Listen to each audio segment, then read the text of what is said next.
अस्सलाम वालेकुम जी दोस्तों, की हाल है? ठीक हो? मैं डॉक्टर नसीम बराए।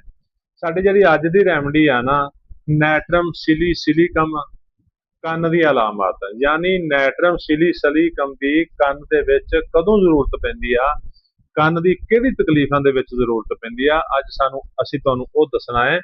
ਕਿਹੜੇ ਲੋਕ ਉਹਨੂੰ ਇਸਤੇਮਾਲ ਕਰ ਸਕਦੇ ਨੇ।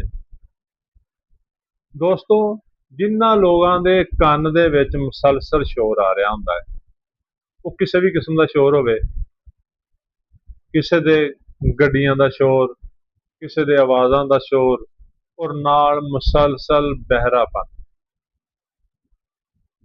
किसी दे बींडा बोलन का शोर, चक्कर आने, सब तो बड़ी गल है शोर बहरापन ते नाल मरीज नूं चक्कर आउंदे होण। मरीज उठदा है ते उहनूं चक्कर आउंदे आ, मरीज लेटदा है ते उहनूं चक्कर आउंदे आ। इत्थे तक कि मरीज नूं चलना मुश्किल हो जाता है और जदों चलदा है उहदे गिर जाण दा खतरा हुंदा है। ਜਾਂ ਤੇ ਉਹਨੂੰ ਪਕੜ ਕੇ ਚਲਾਇਆ ਜਾਂਦਾ ਹੈ, ਜਾਂ ਉਹਨੂੰ ਸਹਾਰੇ ਵਾਸਤੇ ਕੋਈ ਸਟਿਕ ਵਗੈਰਾ ਦਿੱਤੀ ਜਾਂਦੀ ਆ। ਫਿਰ ਆਸਤਾ ਆਸਤਾ ਉਹ ਮਰੀਜ਼ ਖੁਦ ਨੂੰ ਸਟੇਬਲ ਕਰ ਲੈਂਦਾ ਹੈ ਔਰ ਉਹ ਚੱਲਣਾ ਸ਼ੁਰੂ ਕਰ ਦਿੰਦਾ ਹੈ। ਚੱਕਰ ਆਉਣ ਦੇ ਬਾਵਜੂਦ ਵੀ ਫਿਰ ਉਹ ਚੱਲਦਾ ਹੈ।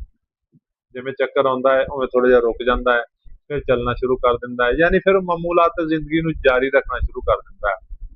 ਤੇ ਜਦੋਂ ਮਰੀਜ਼ ਡਾਕਟਰ ਕੋਲ ਜਾਂਦਾ ਹੈ, ਡਾਕਟਰ ਕਹਿੰਦਾ ਜੀ ਇਹਦਾ ਕੋਈ ਇਲਾਜ ਨਹੀਂ, ਆਲਾ ਲਵਾਓ ਤੇ ਜਾਂਚ ਲਓ। ਦੋਸਤੋ, ਆਲਾ ਲਵਾਉਣ ਦੇ ਨਾਲ ਬਹਿਰੇਪਨ ਨੂੰ ਤੇ ਫਰਕ ਪੈ ਸਕਦਾ ਹੈ, ਆਵਾਜ਼ ਤੇ ਸੁਣਾਈ ਦੇ ਸਕਦੀ ਆ, ਮਗਰ ਆਲਾ ਲਵਾਉਣ ਦੇ ਨਾਲ ਕੰਨ ਦਾ ਸ਼ੋਰ ਨਹੀਂ ਖਤਮ ਹੁੰਦਾ।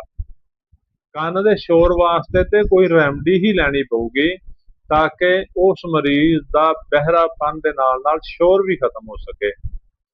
ਤੇ ਉਹਦੇ ਵਾਸਤੇ ਨੈਟਰਮ ਸਿਲਿਕਮ ਬੜੀ ਆਲਾ ਕਿਸਮ ਦੀ ਦਵਾ ਹੈ ਕਿ ਅਗਰ ਕਿਸੇ ਬੰਦੇ ਨੂੰ ਬਹਿਰਾਪਨ ਆ, ਕੰਨਾਂ ਦੇ ਵਿੱਚ ਸ਼ੋਰ ਆਉਂਦਾ ਹੈ, ਇੱਕ ਕੰਨ ਦੇ ਵਿੱਚ ਆ ਜਾਂ ਦੋਵਾਂ ਕੰਨਾਂ ਦੇ ਵਿੱਚ ਆ, ਉਹਦੇ ਨਾਲ ਉਹਨੂੰ ਚੱਕਰ ਆਉਂਦੇ ਨੇ, ਚੱਲਣਾ ਮੁਸ਼ਕਲ ਆ, ਲੇਟਣਾ ਮੁਸ਼ਕਲ ਆ, ਉੱਠਣਾ ਮੁਸ਼ਕਲ ਆ, ਫਿਰ ਹੋਮਿਓਪੈਥਿਕ ਦਵਾ ਨੈਟਰਮ ਸਿਲਿਕਮ ਨੂੰ 5 ਕਤਰੇ ਦਿਨ 'ਚ ਇੱਕ ਦਫਾ ਉਹਨੂੰ ਪੀਣੇ ਚਾਹੀਦੇ ਆ।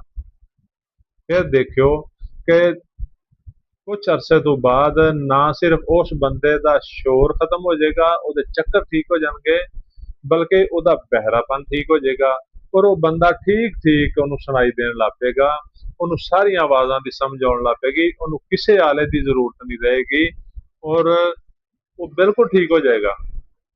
ਇਸ ਲਈ ਦੋਸਤੋ, ਨੈਟਰਮ ਸਿਲਿਕਮ ਨੂੰ ਅਗਰ ਤੁਹਾਨੂੰ ਚੱਕਰ ਆਉਂਦੇ ਆ, ਬਹਿਰਾਪਨ ਆ, ਕੰਨਾਂ ਦੇ ਵਿੱਚ ਸ਼ਦੀਦ ਕਿਸਮ ਦਾ ਸ਼ੋਰ ਆ, ਯਾਨੀ ਤੇਜ਼ ਸ਼ੋਰ, ਤੇ ਨੈਟਰਮ ਸਿਲਿਕਮ ਨੂੰ 30 ਤਾਕਤ 'ਚ 5 ਕਤਰੇ ਦਿਨ 'ਚ ਇੱਕ ਦਫਾ ਲਓ, ਇਨਸ਼ਾਅੱਲਾ ਤੁਸੀਂ ਸਿਹਤਯਾਬ ਹੋ ਜਾਓਗੇ। ਤੇ ਦੋਸਤੋ, ਦਵਾਈ ਲੈਣ ਤੋਂ ਪਹਿਲੇ ਕਿਸੇ ਹੋਮਿਓ ਡਾਕਟਰ ਨਾਲ ਮਸ਼ਵਰਾ ਕਰ ਸਕਦੇ ਹੋ। ਸਾਡੀ ਵੀਡੀਓ ਨੂੰ ਲਾਈਕ ਤੇ ਸ਼ੇਅਰ ਕਰੋ ਤਾਂ ਕਿ ਵੀਡੀਓ ਹੋਰ ਲੋਕਾਂ ਤੱਕ ਪਹੁੰਚੇ ਔਰ ਉਹਨਾਂ ਦਾ ਫਾਇਦਾ ਹੋਵੇ। ਸਾਡੇ ਅਕਾਊਂਟ ਨੂੰ ਫਾਲੋ ਕਰ ਲਓ ਤਾਂ ਕਿ ਤੁਹਾਡਾ ਤੇ ਸਾਡਾ ਰਾਬਤਾ ਰਹੇ। ਸ਼ੁਕਰੀਆ, ਅੱਲਾਹ ਹਾਫਿਜ਼।